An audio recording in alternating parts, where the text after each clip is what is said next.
Okay, so I got her in my pickup yesterday to replace my 02 sensors.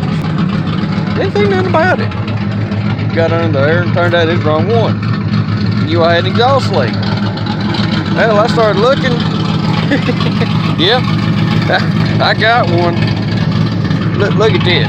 Hold on just 1 second. That does a lot of fucking good, ain't it? Dead serious cherry pump. It ain't even getting fucking used. Load of shit. Ain't that some shit?